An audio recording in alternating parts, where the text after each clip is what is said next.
Chapter 5 Law of Attraction v. Shadow Work. There are two major streams of thought within the psychology and spiritual sectors. People who follow the law of attraction believe that what you think gathers momentum over time and attracts more positive thoughts. If we can tune our vibration towards things that make us happy, then this momentum will increase and being happy will become easier and easier. But there are others who make an equally effective argument. Every person has a shadow side that is repressed by modern society. If this shadow side is not scrutinized and allowed to express itself, then it will continue to lurk in our subconscious, sabotaging our happiness. Whatever is within us needs to be processed and expressed in some way. It is a commonly accepted scientific principle that energy cannot be created or destroyed, but it can be transmuted. A deeper look into the shadow. Shadow psychology was first popularized by the eminent Professor Carl Jung. The shadow is the unconscious aspect of ourselves that we cannot consciously identify with. There are actually positive aspects of the shadow side. People pleasers need to start identifying with their anger and start telling people to get lost, in no uncertain terms. But because they were brought up in such a way as to respect others and be good, they find it difficult to consciously understand that saying no to people can be immensely organic, satisfying, and natural. Instead, they take on more work than they should and end up stressed, believing that sabotaging their mental and emotional well-being is somehow a positive thing. Generally, however, the shadow exhibits negative tendencies. It contains deep fears and insecurities. It then projects these fears and insecurities onto other people.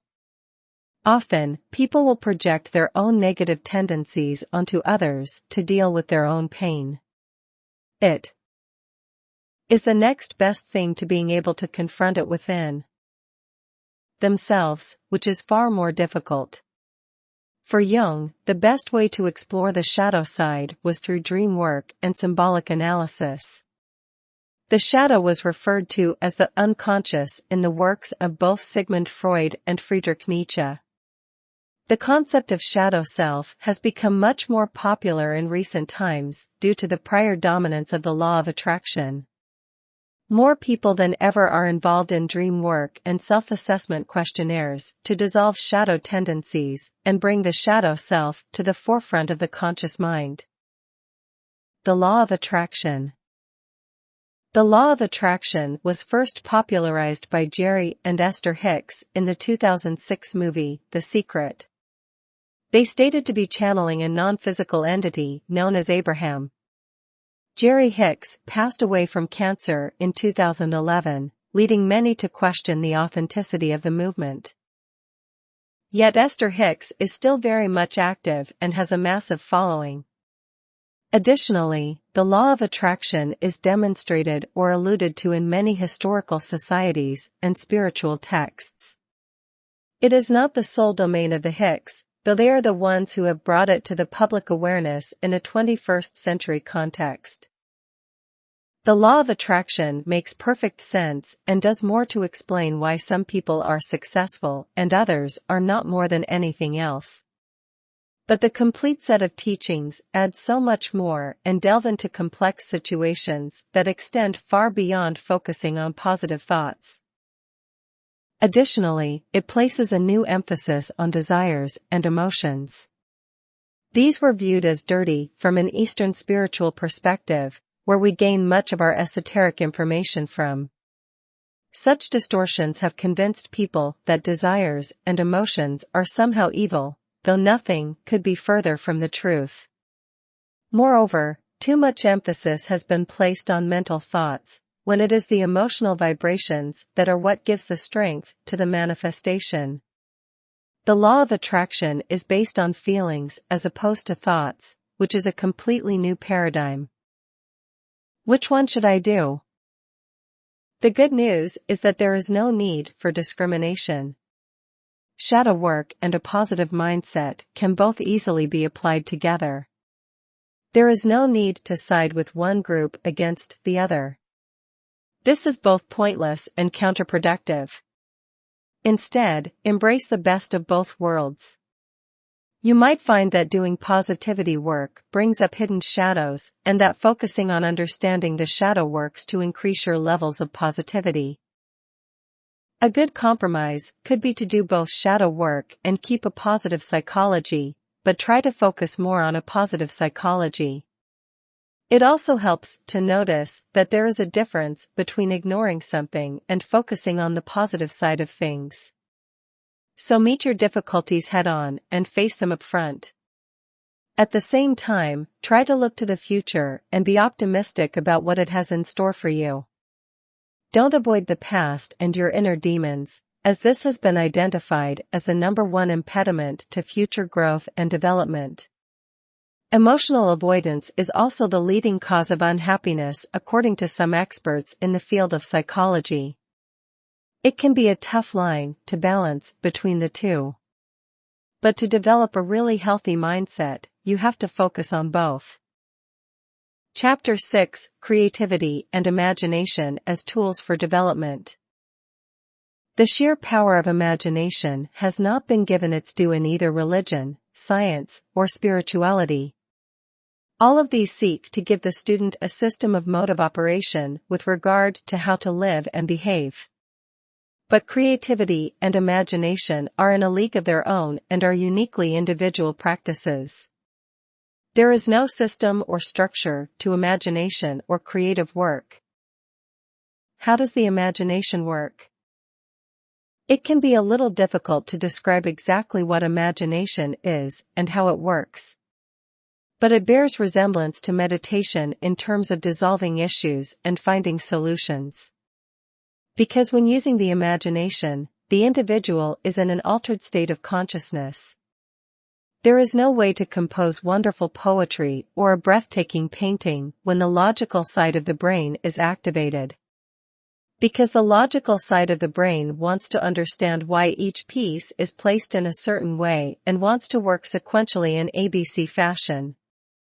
This is not how creativity works, which experiments and sees how things play out without paying attention to standard rationality.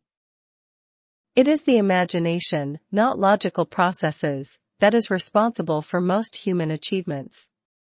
Steve Jobs used his imagination to create an entirely new product range that had never been seen before. Tesla is doing the same with his SpaceX and electric car projects. These are completely new paradigms. And consider that the best and most notable geniuses may not have even gone to school. According to Edward Bach, after he finished his studies, it will take me 5 years to forget all I have been taught. Einstein has no faith in school and famously stated that logic will get you from A to B, imagination will get you anywhere. The imagination is an amazingly powerful tool when you deploy it correctly, and it can generate a large number of healing benefits. This is another argument for the law of attraction proponents. Logically, you might find that you have an unresolved issue that you need to troubleshoot. But if you are highly imaginative and channel this in the right direction towards a core passion, your issues will dissolve without further investigation. Additionally, some creative proponents assert that the imagination is a way of bringing the subconscious to the conscious. In this way, you can paint a painting or symbol about an issue that you cannot consciously identify with. You might not understand why you feel good after doing a certain piece of creative work, but it could be because it touches on inner issues that cannot be consciously analyzed or discussed. The way that the subconscious communicates is in images and metaphors, not in logic or text. This is what children often do when they play and paint. Either way, extensive use of creativity and the imagination can do wonders for self-development and mental strength. How do I use my imagination? It can be hard to create a system or structure with regard to the imagination because by its very nature it does not conform to structures or anything approaching rational principles. The best thing that you can do is to really commit yourself to a creative process and watch the magic unfold. One of the best strategies is to create 100 paintings in a month. Write 1,000 creative words each day for a month. Try to visualize yourself in a desired setting at intensity for 10 minutes each day. However, it is almost amazingly difficult to get people to do these simple tasks. This is because people always want to know why and reach a rational goal. But these processes will shake up your mind and open up your creative consciousness. You will gain insights from your paintings or writings along the way. In fact, you will get better results if you do not have a goal in mind with these writings/paintings/visualizations, such as a monetary reward. If you can do something like this, the benefits will be huge. As an additional piece of advice, you don't have to learn how to paint in any way, or even how to write or visualize the correct way. These are your creative works. Just do them and reap the benefits of your own imagination. Creative wealth manifestation tricks. There are some creative strategies that you can deploy in order to trick your brain into an abundance mindset. In many ways, you can treat it like a game. The brain is used to generating worry and fear at all times in relation to money. You need to try and get around this ingrained tendency by pretending to be wealthy. The brain does not have the capacity to distinguish between real and imaginary phenomena, as demonstrated by recent scientific studies. Consider what happens when you think about your favorite food. Your body actually starts responding biologically. Your stomach will start to grumble and you might even start salivating, despite no physical food being present. The more you think about food, the hungrier your body becomes. Likewise, the universe does not differentiate between real and imaginary, so you can use creative practices to trick yourself into thinking thoughts of wealth. Trick 1: Carry cash at all times. Where possible, make sure that your wallet is full of cash. It is better to have it on you physically. In the same vein, remember to tip 20% at all times. Both of these techniques have two significant effects. The first is that you will get into the mindset of someone wealthy, as you will be used to constantly having enough cash and always tipping well. The second is that other people actually view you as wealthy and start manifesting for you. They are also used to seeing you having money and being rich and associate your persona with wealth. Trick 2: Hang out with the rich. People who are rich, an abundance mindset, are used to having wealth at all times. They don't think about poverty or bills at all. If you can affiliate yourself with these people, then their energy and beliefs will rub off on you. If you want to become the best lawyer in your area, then you need to network and associate yourself with these people. Not for the knowledge, but to try and emulate their mindset that attracts legal expertise. Trick 3: Be grateful. Gratitude is the holy grail of manifestation. It has an advantage over manifestation because it can make you happy, while manifestations tend to be short-lived. If you can master both manifestation and gratitude, then you are really a master. Because you will be manifesting what you want and already appreciative of what you have. Additionally, when you are grateful for what you have already manifested, the universe shows you more things to be grateful for and manifestation becomes easier. Chapter 7: Immersion in different fields. Immersion is arguably one of the quickest and best ways to improve your mental and emotional conditioning. It is also one of the hardest. Imagine if you spent a year learning Mandarin Chinese while simultaneously learning C programming and Brazilian Jiu-Jitsu. It would be an immensely difficult year for you. It would also be one of the most rewarding if you were able to pull it off. This is because each of these areas will teach your brain different things. When people learn things in a classroom learning, it is usually the worst kind: rote learning, reading from a screen. This is just not a healthy way to learn things, and is also very repetitive. The way that people learn is every bit as important as the subject matter. So learning a language while talking to people is nothing like learning grammar from a book. And trying to create a new program in a software language is different from learning it in a classroom. Learning all three of these is just not realistic in the modern-day environment. But you could consider doing one of them, at least part-time. And there are also different forms of immersion. Immersion strategies. We have already mentioned two of the best immersion strategies available. These are intensive painting and intensive writing. Both of these draw on your creative faculties so you can make them stronger.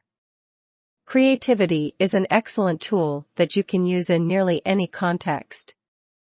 Once you open up your creativity just a little, you can build momentum and make innovation and the imagination as core components of your existence. But it always takes commitment and willpower at the start to immerse yourself in the creative process.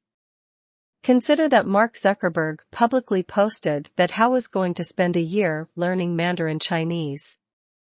Intelligent people are constantly looking for ways to expand their mental capabilities.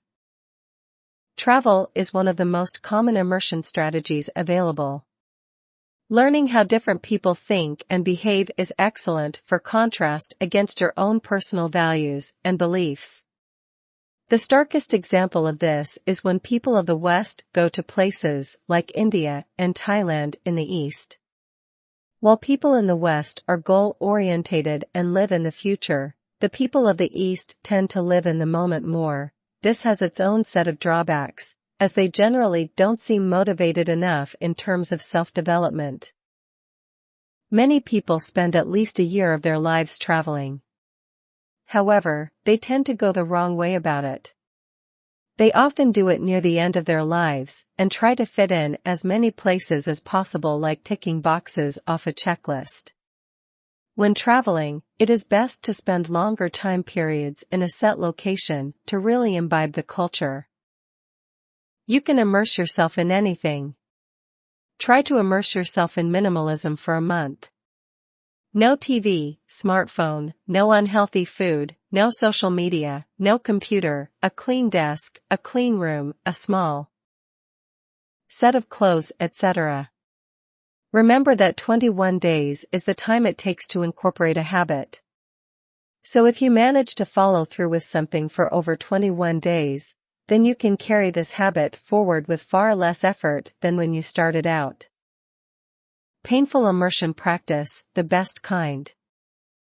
One of the most useful techniques that you can learn to develop a strong mental framework is to find what you hate and do it intensely, or try to do the opposite of what you are typically used to doing. In the modern world, people are set on trying to be comfortable. The biggest fear of someone in the modern era is to lose their income so they could not afford cable television or a smartphone bill, both of which do not contribute any real value while eating precious cognitive space. An old Stoic practice is to practice being as poor as possible for a set amount of time. This might sound strange, but there is actually nothing whatsoever to fear. It is modern-day comforts that are actually a cause of much distress, as well as the constant striving for more and more and more. When you confront your fears so directly, they lose a lot of their energy. They are only so powerful when you don't look at them. This could also be called a form of shadow work in the form of directly confronting fears. You can easily discover your fears through some creative writing and asking yourself some questions. Or just write out a list of things that you would never consider doing and ask yourself why. If you hate public speaking, try doing it intensely for a month or so. As painful as it is, you would be making immense progress. Be prepared. Understand that immersion is not going to be a pleasant process, by and large, though it will be very rewarding in the end. Can you remember how hard it was when you first had to learn the alphabet and string words together? This is what it feels like when you are learning something completely different. This is basically what immersion is. The more foreign the subject, such as Mandarin Chinese or a martial art, the greater the benefits. It will stretch your mind in ways that it is not used to being stretched. It is also worth considering that the vast amount of projects are abandoned early on.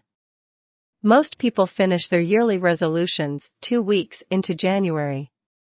Before embarking on a project that could take you 3 months, be sure that you are prepared and that you are absolutely 100% certain that you want to do it. Chapter 8: Understanding Alternative Frameworks. One of the best ways to expand the mind is to read and research from a wide variety of different fields of study. In the West, we are certain that the scientific method is the best and the only one that works. But we cannot ignore the fact that our countries are sick, the planet polluted, and the people are largely addicted to technology. Suicide rates are sky high and people are coming down with different illnesses that were not there before. Our way of thinking and understanding is limited not only to our geographical location but also to our time. If Western science was to mix with traditional Chinese medicine and Ayurveda instead of dismissing these two systems, then more progress would be made. In any case, it can be helpful to see and understand different frameworks in order to strengthen our own minds. However, be wary of reading too much information and becoming no more than an abstract thinker without any real-world applications. As per Seneca the Stoic. Be careful, however, lest this reading of many authors and books of every sort may tend to make you discursive and unsteady. You must linger among a limited number of master thinkers, and digest their works, if you would derive ideas which shall win firm hold in your mind. Try to get a hold of a small number of different philosophies and viewpoints in order to better understand how things work instead of blindly dismissing them out of the box. Here are some alternative frameworks or philosophies that you can adopt. Take them one at a time. Astrology. The primary type of astrology stems from Indian scriptures known as the Vedas. However, astrology has its roots in all ancient cultures such as the Native Americans and shamanic cultures. Astrology is known as the noble science among spiritualists, and the methodology is given great prominence, especially in India. Western and Vedic astrology are two separate fields that place emphasis on different planetary positions. The main purpose of astrology is that you can find your tendencies and understand your personality better for deeper introspection. Ayurveda. Ayurveda is the sister science of astrology and also originated in India. Ayurveda describes 3 kinds of energy: Vata, Pitta, and Kapha.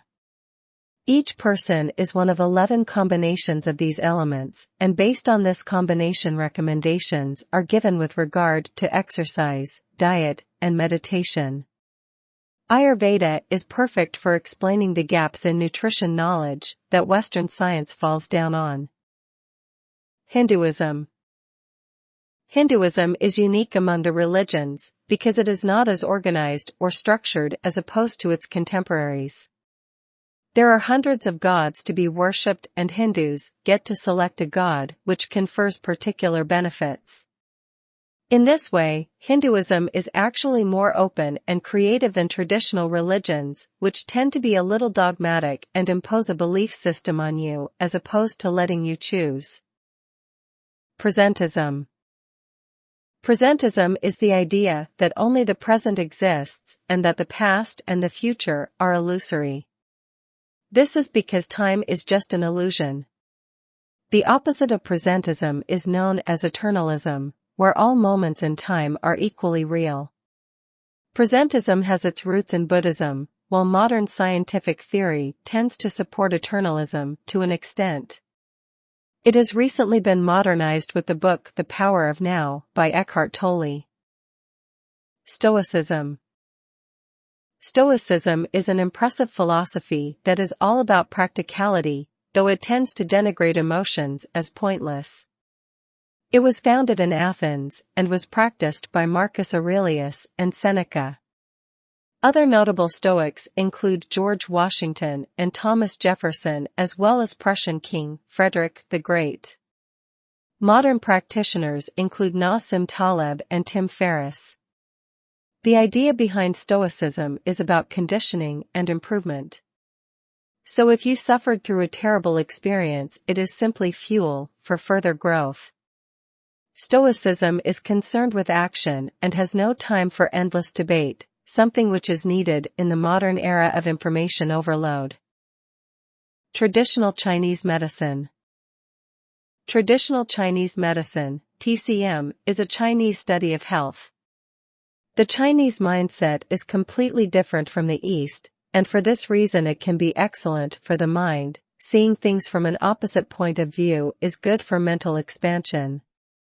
This branch of medicine is based on the idea of yin and yang behind the foundational components of everything in the universe. A particular organ will have too much or not enough yin or yang energy, and treatments are provided to address these deficiencies. In TCM, energy lines, known as nadis or meridians, interconnect all over the body. Additionally, each organ is correlated with a particular emotion, such as grief, joy, or happiness. The concepts of nadis and meridians are also present in Indian arts such as Ayurveda. Taoism. Taoism is another Chinese subject that is shrouded in mystery. It originated from a text called the Tao Te Ching, which was written by a character called Lao Tzu. It emphasizes something called the way, which has nothing to do with a rigid structure or discipline. There are no rules, just gentle prescriptions as to how to follow the rhythms of life. Confucianism is another popular Chinese philosophy, but it is more dogmatic and has many rules and guidelines for behavior. Zen. Zen is about forgetting the self to a large degree.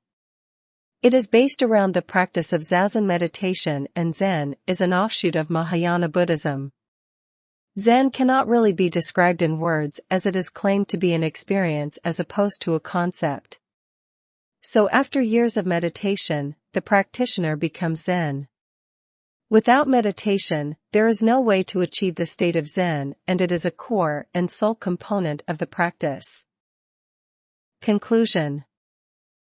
There are a wide variety of ways to develop your mindset for greater success, both personally and financially.